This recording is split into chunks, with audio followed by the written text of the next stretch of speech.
First of all teachers day की सभी को बधाइयाँ। अब टीचर्स का रिस्पेक्ट तो सभी करते हैं, पर यह कहना भी गलत नहीं है कि परेशान भी खूब किया है टीचर्स को, खासकर मैथ्स के टीचर्स को। अब देखो, गलती टीचर की नहीं होती है, सब्जेक्ट की होती है। और मैथमेटिक्स बवाल चीज़ है भाई, और कई लोग इन्हें इन नामों से भी जानते हैं, पर इस वीडियो के एंड तक शायद वो अपना माइंड चेंज कर लें, क्योंकि इस वीडियो में हम बात करेंगे how maths and the real world are connected. तो अपने आँख, नाक, कान को बंद करके वीडियो शुरू करते हैं, क्योंकि कोविड यहीं से एंटर करता है। Stay safe my friends and let's begin the video.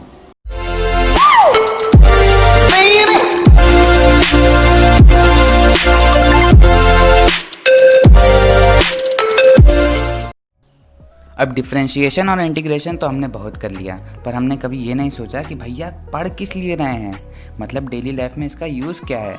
Let me tell you. अब ताजमहल तो सबने देखा ही होगा, नहीं रियल लाइफ में तो किसी मूवी में तो देखा ही होगा। अरे भाई, 7 वंडर्स ऑफ द वर्ल्ड में से एक है, मजाक बात थोड़ी है। और ताजमहल का डोम तो देख ही रहे हो कितना परफेक्ट है। या ऐसे ही बहुत से कर्व स्ट्रक्चर आपको डेली लाइफ में देखने को मिल ही जाते होंगे, पर ये नहीं सोचा होगा कि इनके कंस्ट्रक्शन के पीछे मैथमेटिक्स भी हो सकता है। जी हाँ, अब ये जितने भी स्ट्रक्चर होते हैं उसमें कैलकुलस का यूज़ होता है। एक आर्किटेक्ट कैलकुलस का यूज़ करके ही पता लगाता है कि कोई भी डोम या आर्क में कंस्ट्रक्शन के लिए कितना मटेरियल लगेगा। यही नहीं, इलेक्ट्रिकल इंजीनियर भी कैलकुलस का ही यूज़ करके अंडरग्राउंड पावर केबल की लेंथ पता करते हैं कि भैया हमको 100 माइल्स दूर तक वायर लगाना है तो उसका क्या लेंथ होना चाहिए।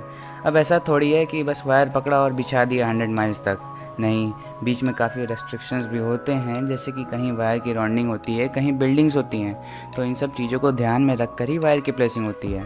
और तो और बायोलॉजिस्ट भी कैलकुलस का यूज़ करते हैं। अब क्योंकि calculus smallest difference between number को कैलकुलेट करने को बना है, इसलिए बायोलॉजिस्ट इसका यूज़ करके माइक्रोब्स के ग्रोथ रेट का पता करते हैं। और फिजिक्स में तो इसने हर जगह झंडे गाड़े हुए हैं। Centre of mass, centre of gravity, सब इसी की वजह से तो पॉसिबल होता है कैलकुलेट करने के लिए। ट्रिग्नोमेट्री। अब टिकटॉकर्स ने इसका खूब मजाक उड़ाया है अपने इस लेम जोक से, जो कि अब बैन हो चुका है। बैन से याद आया कि हाल फिलहाल में पबजी के बहुत से सोल्जर्स को रिटायरमेंट मिल गई है, जिसकी वजह से काफ़ी दुखी भी हैं। Well, back to the point. तो ट्रिग्नोमेट्री का यूज़ करके ही मरीन रैम्प बनाए जाते हैं, या कोई भी रैम्प कितने एंगल तक बेंड होगा, उसकी लेंथ क्या होगी, ये ट्रिग्नोमेट्री की वजह से ही पॉसिबल है। अब ट्रिग्नोमेट्री का एक और यूज़ ये भी होता है कि इसकी मदद से हम किसी भी चीज़ की लोकेशन या फिर नेविगेशन का पता कर सकते हैं। अब तुम ऐसा समझ लो कि कोई प्लेन किसी डिस्टेंस पर उड़ रहा है, तो वहाँ से हम राइट एंगल ट्राइंगल फॉर्म करके उसकी डिस्टेंस या फिर लोकेशन का पता कर सकते हैं। और सोनार सिस्टम भी ट्रिग्नोमेट्री का ही एप्लीकेशन पर वर्क करता है। सोनार सिस्टम के बारे में नहीं पता तो इतना जान लो कि इसका यूज़ करके किसी भी सबमरीन या फिर कोई भी अंडर वाटर ऑब्जेक्ट की डेप्थ पता की जाती है। सोनार सिस्टम अकोस्टियल वेव का यूज़ करके कोई भी सबमरीन या फिर कोई भी अंडर वाटर ऑब्जेक्ट की डेप्थ पता करता है। फॉर एग्जाम्पल, कोई सबमरीन डीप अंडर वाटर चल रही है, तो अब जो ऊपर शिप है वो सोनार रेज सी वाटर में ट्रांसमिट करेगी, जो कि सबमरीन से टकराकर वापस आएगी, तो एक राइट एंगल ट्राइंगल फॉर्म हो जाएगा। अब भैया, जहाँ राइट एंगल ट्राइंगल वहाँ ट्रिग्नोमेट्री। अब ट्रिग्नोमेट्री का यूज़ करके सबमरीन की डेप्थ पता की जा सकती है। अब ऐसे बहुत से ट्रिग्नोमेट्रिक एग्जाम्पल हमको देखने को डेली लाइफ में मिल जाते हैं। अपने आसपास देखिए और कोई एग्जाम्पल मिले तो कमेंट्स में बताइए। हम बात करते हैं नेक्स्ट टॉपिक की, मेंसुरेशन। अब इस टॉपिक को बताने की तो ज़्यादा ज़रूरत है नहीं, क्योंकि इसके इतने यूज़ हैं कि बच्चों से लेकर बूढ़े तक सब इसके बारे में जानते हैं। फिर भी फॉर योर काइंड इन्फॉर्मेशन आपको बता दें कि mensuration is nothing but a measurement of unit.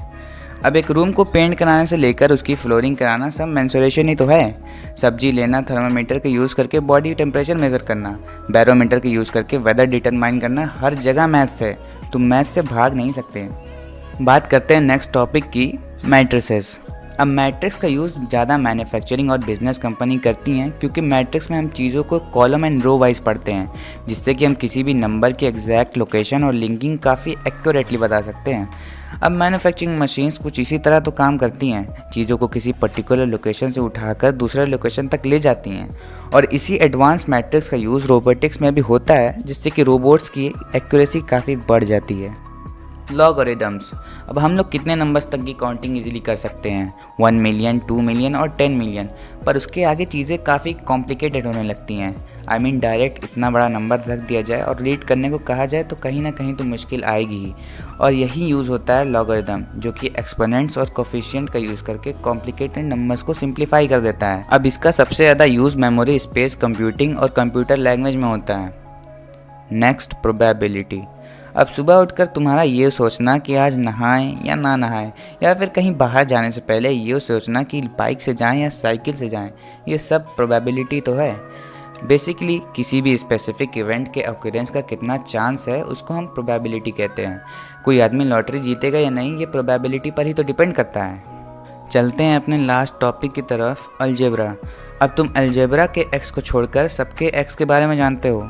इस चैप्टर के साथ काफ़ी इनजस्टिस हुआ है, क्योंकि इंटरनेट पर हज़ारों जोक्स अलजेब्रा के एक्स के ऊपर मिल जाएंगे। मजाक बना के रख दिया है भाई। खैर, आज हम इस चैप्टर को जस्टिस दिलाने की कोशिश करेंगे। तो अलजेब्रा का use study of genes and DNA में होता है, क्योंकि अलजेब्रिक इक्वेशन के यूज़ करके हम एक्स और वाई क्रोमोसोम्स की प्रॉपर्टीज़ आसानी से समझ सकते हैं। और इकोनॉमिक्स में इसको as a graph form use किया जाता है, जैसे कि कोई कंपनी अपने गुड्स की डिमांड और उसकी सप्लाई का ग्राफ क्रिएट करके इजीली मार्केटिंग कर सकती है। Last but not the least, computer graphic. अब इसमें भी अलजेब्रा के एक्स एंड वाई कोऑर्डिनेट का यूज़ करके बहुत सारे ऑब्जेक्ट्स और उनके मूवमेंट को डिज़ाइन किया जाता है।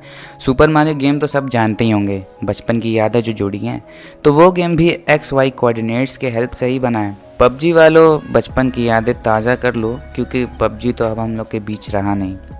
So that is it for today guys. पर जाते जाते मेरा एक क्वेश्चन है कि what is the full form of ETC? Comments में बताइए। और इस वीडियो को देखकर कुछ भी अच्छा लगा, मज़ा आया, कुछ नया सीखने को मिला तो लाइक कर दीजिए इस वीडियो को। चैनल पर नए आ गए हैं कहीं से भी तो सब्सक्राइब तो कर ही दीजिए चैनल को। हम मिलते हैं आपसे ऐसे ही किसी नई वीडियो में, तब तक के लिए बाय बाय।